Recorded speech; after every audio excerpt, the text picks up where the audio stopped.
Hello student, welcome to our channel. আমি মৌমিতা মজুমদার। আশা করি তোমরা সকলে খুব ভালো আছো এবং সুস্থ আছো। স্টুডেন্ট, তোমাদের মেজর পলিটিক্যাল সায়েন্সের অনলাইন ক্লাস কিন্তু আজকে থেকে শুরু হচ্ছে। আর তোমাদের যে ক্লাসগুলো সেগুলো কিন্তু নিয়মিত আপলোড করা হচ্ছে চ্যানেলে। তোমরা চ্যানেলটি ফলো করো। যারা তোমরা আমাদের সঙ্গে অনলাইনে যুক্ত হতে চাইছো তারা আমাদের হেল্পলাইন নাম্বারে যোগাযোগ করতে পারো। আমাদের হেল্পলাইন নাম্বার দুটো রয়েছে, একটা হচ্ছে 6295916282 আর একটা হচ্ছে 7076398606। আমাদের পুরো কোর্স ফি রয়েছে 999-এর এবং আমাদের কোর্সের ডিউরেশন হচ্ছে 6 মান্থের। দেখো, তোমাদের এখনও তোমাদের ইউনিট 1টা কমপ্লিট হয়নি, ইউনিট 1টা চলছে। তো আজকে আমি করাবো প্রিয়াম্বল, বা যেটাকে বলে ভারতীয় সংবিধানের প্রস্তাবনা। দেখো, তোমরা তোমাদের যে পাঠ্য বইগুলো আছে, তোমরা যারা বাংলা মিডিয়াম থেকে বিলং করো বা ইংলিশ মিডিয়ামেও থাকে, সরকারি বইয়ে যে প্রথমে বইটা খোলার পরেই তোমাদের একটা প্রিয়াম্বলের একটা পার্ট কিন্তু দেওয়া থাকে, যেখানে এরকম বাংলায় এরকম থাকে যে আমরা ভারতের জনগণ, এরকম টাইপের একটা লাইন থাকে। তো ওটা ভারতের প্রিয়াম্বল। ঠিক আছে, ভারতের প্রিয়াম্বলে কি বলা হয়েছে দেখো। It declares India to be a sovereign, socialist, secular, democratic republic committed to justice, equality and liberty for the people. দেখো, এই টার্মগুলো জানতে হবে। ঠিক আছে, এই টার্মগুলোর মানে কি জানতে হবে। সভারেন মানে সার্বভৌম। ঠিক আছে, সার্বভৌম কথাটার মানে কি? সার্বভৌম কথাটার মানে আমাদের দেশ ভারত, সে অভ্যন্তরীণ ক্ষেত্রে হোক বা আন্তর্জাতিক ক্ষেত্রে হোক, কোনো কারোর নিয়ন্ত্রণে থাকবে না। ঠিক আছে, আমাদের দেশ আন্তর্জাতিক ব্যাপারে বা নিজের ঘরের ব্যাপারে কোনো বাইরের লোকের বা বাইরের কারোর ইন্টারফেয়ার করাটা পছন্দ করবে না, বা বাইরের লোকের ইন্টারফেয়ার চলবে না, বাইরের কোনো দেশের বা কিছুর ইন্টারফেয়ার চলবে না। এটা সভারেন। আচ্ছা, সোশ্যালিস্ট বা সমাজতান্ত্রিক, এর মানে এই যে আমাদের দেশের যে অর্থ এবং সম্পদ বা এই যে ক্ষমতা, ঠিক আছে, ক্ষমতা এবং অর্থ, এটা কোনো ব্যক্তির কিন্তু নিয়ন্ত্রণাধীন নয়। অর্থাৎ মনে করো যে আমাদের যে যাবতীয় যত রকমের দেশের যে ঐতিহ্যগুলো আছে, মনে করো যে আমাদের যে দেশের যে প্রপার্টিগুলো, হ্যাঁ, রাষ্ট্রপতি ভবন বলো, বা মনে করো যে এই যে লালকেল্লা বা তাজমহল, এই সমস্ত যে আমাদের যে ইয়েগুলো আছে, দেশের যে ঐতিহ্যগুলো বা এমনি যে সরকারের যে অর্থ, সেটা কিন্তু কোনো ব্যক্তিগত কারোর কিন্তু কুক্ষিগত হবে না, ব্যক্তিগত কারোর কিন্তু তার উপরে অধিকার থাকবে না।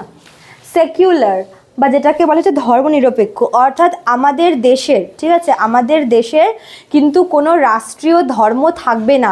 আমাদের দেশ কোনো নির্দিষ্ট ধর্ম দিয়ে চলবে না, কোনো নির্দিষ্ট ধর্মের দ্বারা আমাদের দেশ কিন্তু পরিচালিত হবে না। আমাদের দেশে কোনো ধর্মের প্রতি পক্ষপাতিত্ব করবে না, সম্পূর্ণভাবে ধর্ম নিরপেক্ষ, একদম নিউট্রাল থাকবে ধর্মের ব্যাপারে। এটা বলা হয়েছে প্রিয়াম্বলে। আচ্ছা, তারপর দেখো ডেমোক্রেটিক মানে এই যে আমরা যে বিভিন্ন লিডারদেরকে নির্বাচন করি ভোট দিয়ে, তো এটাই বলা হয়েছে যে যে সমস্ত প্রতিনিধিরা আছে বা যে সমস্ত লিডাররা আছে, যে সরকারি যে আর কি যে কর্মচারী যারা, বা বলতে পারো যে যে নেতা মন্ত্রীরা, এরা কিন্তু নির্বাচিত হয়ে কিন্তু তাদের পদটা আর কি পাবে। ঠিক আছে, এমনি পাবে না, নির্বাচিত হবে কাদের দ্বারা? জনগণের দ্বারা। ঠিক আছে, আম জনতার দ্বারা। আর একটা তোমার রিপাবলিক এই যে আমাদের দেশের যে প্রথম নাগরিক, কাকে বলে আমাদের দেশের প্রথম নাগরিক? রাষ্ট্রপতিকে বলে, প্রেসিডেন্টকে। তো এই যে প্রেসিডেন্টের যে পোস্টটা, সেটা কিন্তু বংশানুক্রমিক হবে না। প্রেসিডেন্টের পোস্ট, মনে করো যিনি প্রেসিডেন্ট, আবার তার ছেলে, এভাবে যে বংশানুক্রমিক হবে এমন কিন্তু না। ঠিক আছে, প্রেসিডেন্টের পদটিও কিন্তু নির্বাচিত পদ। এটা বলা হয়েছে রিপাবলিকে। তো এই টার্মগুলোর তোমাদের আমি বলে দিলাম। এবার দেখো জাস্টিস জানোই তোমরা, ন্যায়। ইকুয়ালিটি আমাদের দেশের প্রত্যেকটা মানুষের ইকুয়ালিটি, বা বলে না যে প্রত্যেকের মধ্যে আর কি তোমার সমতা যে বজায় রাখা। ঠিক আছে, সব আইনের চোখে সবাই সমান, এরকম একটা ব্যাপার। আর লিবার্টি তোমার স্বাধীনতা বা মুক্তি। ঠিক আছে, তোমরা হয়তো তোমরা পরবর্তীকালে পড়বে যে আমাদের যে মৌলিক অধিকারগুলি রয়েছে, সেখানে কিন্তু আমাদের স্বাধীনতার অধিকারটাও রয়েছে। তো লিবার্টি সেটাই। তো এখানে তো এই মেন প্রিয়াম্বলের বিষয়বস্তু এটাই যে ভারত একটি সার্বভৌম, সমাজতান্ত্রিক, ধর্মনিরপেক্ষ, গণতান্ত্রিক, প্রজাতন্ত্র দেশ। এবং এই দেশটার কাজ যে দেশের মানুষদের ন্যায়, ঠিক আছে, সাম্য বা সমতা এবং স্বাধীনতা, এই জিনিসগুলো বজায় রাখা। এটা প্রিয়াম্বলে বলা হয়েছে। এবার দেখো, এখানে কি বলেছে, বরোড ফ্রম ইউএসএ, মানে এই যে প্রিয়াম্বলের যে আইডিয়াটা সেটা হচ্ছে নেওয়া হয়েছে কোথা থেকে, ইউএসএ বা মার্কিন যুক্তরাষ্ট্র বা আমেরিকার যে সংবিধান আছে সেখান থেকে কিন্তু এই প্রিয়াম্বলের আইডিয়াটা ভারত নিয়েছে। ঠিক আছে, এবার দেখো প্রিয়াম্বলটা আসলো কিভাবে।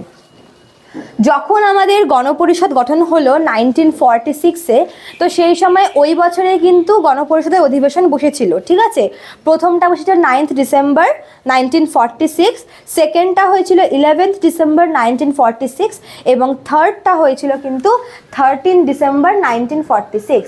তো এই 13 ডিসেম্বর মানে গণপরিষদের যখন সেকেন্ড অধিবেশন চলছিল, থার্ড মিটিং যখন চলছিল, ঠিক আছে, গণপরিষদের যখন থার্ড মিটিং চলছিল সেই সময় জওহরলাল নেহেরু, ঠিক আছে, JL নেহেরু, ইনি কিন্তু একটি প্রস্তাব পেশ করেছিল, গণপরিষদে একটি প্রস্তাব পেশ করেছিল যেটাকে অবজেক্টিভ রিজলিউশন বা উদ্দেশ্যমূলক প্রস্তাব বলা হয়। তো এই যে অবজেক্টিভ রিজলিউশন বা উদ্দেশ্যমূলক প্রস্তাব, এটা প্রথম উত্থাপন করেছিল জওহরলাল নেহেরু। কোথায় করেছিল? এই গণপরিষদের যে তৃতীয় যে মিটিংটা হয়েছিল, থার্ড মিটিংটা 1946-এর 13 ডিসেম্বর। ঠিক আছে, তখন কিন্তু শুধুমাত্র জিনিসটাকে পেশ করা হলো, তখন কিন্তু সেটাকে অ্যাকসেপ্ট করেনি গণপরিষদ। ঠিক তার পরের বছর 1947-এ 22 জানুয়ারি, ঠিক আছে, মানে ডিসেম্বরে এই আর কি প্রস্তাবটাকে দিয়েছিলেন জওহরলাল নেহেরু এবং তার পরের বছরই মানে 1947-এর 22 জানুয়ারিতে 22 জানুয়ারিতে কনস্টিটিউয়েন্ট অ্যাসেম্বলি কি করে, এই যে অবজেক্টিভ রিজলিউশন এটাকে কিন্তু অ্যাডপ্ট করে। ঠিক আছে, এটাকে অ্যাডপ্ট করে। তো দেখো এই যে প্রিয়াম্বল, এই প্রিয়াম্বলের ব্যাপারে কিন্তু অনেকে মানে প্রিয়াম্বলকে অনেক নাম দিয়েছে। তো খুব ইম্পর্টেন্ট নামগুলো দেখো, প্রথমে কে, এন.এ. পালকিওয়ালা প্রিয়াম্বলকে বলেছে আইডেন্টিটি কার্ড অফ কনস্টিটিউশন, মানে হচ্ছে সংবিধানের পরিচয়পত্র, মানে প্রিয়াম্বলটা পড়লেই হচ্ছে আমরা কনস্টিটিউশনটাকে জানতে পারবো, এটা বলেছেন হচ্ছে N.A. পালকিওয়ালা। ঠিক আছে, ইনি বলেছেন যে কনস্টিটিউশনের আইডেন্টিটি কার্ড হলো প্রিয়াম্বল। ঠাকুরদাস ভার্গব, এটা খুব ইম্পর্টেন্ট, ঠাকুরদাস ভার্গব বলেছেন যে প্রিয়াম্বল হচ্ছে সোল অফ দ্য কনস্টিটিউশন। ঠিক আছে, সংবিধানের আত্মা বলেছেন ঠাকুরদাস ভার্গব, হচ্ছে সংবিধানের আত্মা বলেছেন কাকে, প্রিয়াম্বলকে। আর লাস্ট দেখো K.M. মুন্সি সে হচ্ছে প্রিয়াম্বলকে বলেছেন পলিটিক্যাল হরোস্কোপ। ঠিক আছে, political horoscope of constitution, political horoscope বলেছেন কে, K.M. মুন্সি। তো কে কি বলেছে এগুলো একটু মনে রাখতে হবে।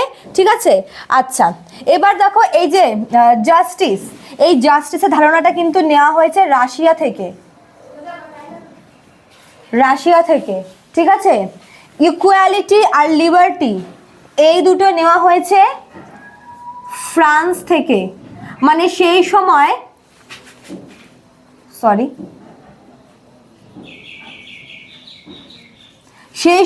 ফ্রান্সে হচ্ছে রিভলিউশন চলছিল, হ্যাঁ ফ্রেঞ্চ রিভলিউশন। তো সেই ফ্রেঞ্চ রিভলিউশনে হচ্ছে এই ইকুয়ালিটি আর হচ্ছে লিবার্টির জন্য অনেক আর কি স্ট্রাগল হচ্ছিল। তো ওই রিভলিউশন থেকেই কিন্তু এই দুটো টার্ম নেওয়া হয়েছে আমাদের ইন্ডিয়ান কনস্টিটিউশনে। ঠিক আছে, দেখো আমাদের প্রিয়াম্বলকে হচ্ছে কনস্টিটিউশনের একটা অবিচ্ছেদ্য অঙ্গ বা ইন্টেগ্রাল পার্ট বলা হয়, মানে আমাদের সংবিধান যখনই আমরা পড়বো তখনই কিন্তু সেখানে হচ্ছে প্রিয়াম্বলটাকে অবশ্যই পড়তে হবে, মানে প্রিয়াম্বলকে কখনো কিন্তু সংবিধান থেকে আলাদা করা যায় না, এটা হচ্ছে সংবিধানের একটা অখণ্ড পার্ট। ঠিক আছে, আমাদের প্রিয়াম্বলটা হচ্ছে মানে একবারই অ্যামেন্ড করা হয়েছিল, একবারই সংশোধন করা হয়েছিল 1976-এ।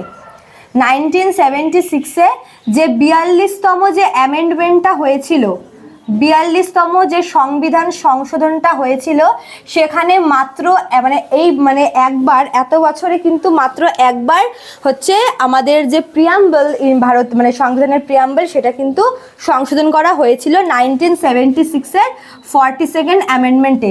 এই 42তম অ্যামেন্ডমেন্টটাকে কিন্তু মিনি কনস্টিটিউশন বলে, কেননা এই অ্যামেন্ডমেন্টটার দ্বারা অনেক কিছু কিন্তু অ্যাড করা হয়েছিল আমাদের সংবিধানে। ঠিক আছে, এবার দেখি এই সংশোধনটাতে কি কি অ্যাড করা হয়েছিল।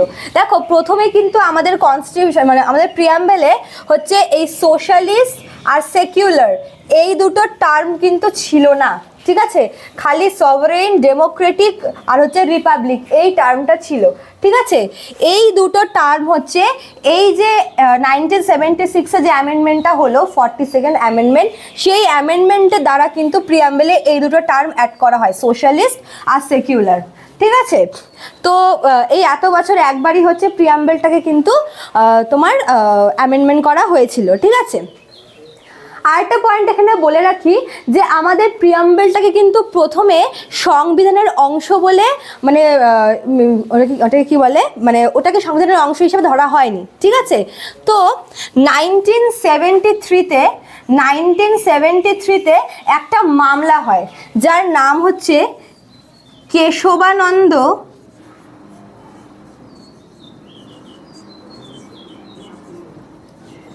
সরি হ্যাঁ আমি এটাকে ইংলিশে লিখি, সরি,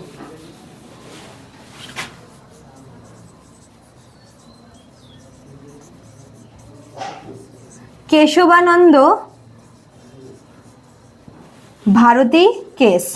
তো এই কেশবানন্দ ভারতী কেসে কি হয়েছিল 1973-তে, এই কেসটাতে সুপ্রিম কোর্ট বলেছিল যে না, আমাদের যে প্রিয়াম্বল সেটা হচ্ছে কনস্টিটিউশনেরই একটা অংশ, মানে এর আগে কিন্তু প্রিয়াম্বলটাকে কনস্টিটিউশন থেকে আলাদা করে দেখা হতো। ঠিক আছে, তবে 1973-তে যে কেসটা আর কি এসেছিল কেশবানন্দ ভারতী কেস, তো এই কেসটাতে হচ্ছে সুপ্রিম কোর্ট রায় দিয়েছিল যে আমাদের যে প্রিয়াম্বল সেটা কনস্টিটিউশনের অংশ, এবং ঠিক তার 3 বছর পরে একটা মানে 42nd অ্যামেন্ডমেন্টে কিন্তু এই দুটো টার্ম হচ্ছে অ্যাড করা হয়েছিল।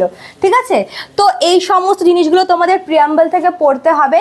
তো আমি যতটা পারলাম আর কি তোমাদের ইনফরমেশন দিয়ে দিলাম, আশা করি তোমাদের খুব হেল্পফুল হবে ভিডিওটা। তো দেখা হচ্ছে নেক্সট ক্লাসে, আজকে এতটুকুই, থ্যাংক ইউ।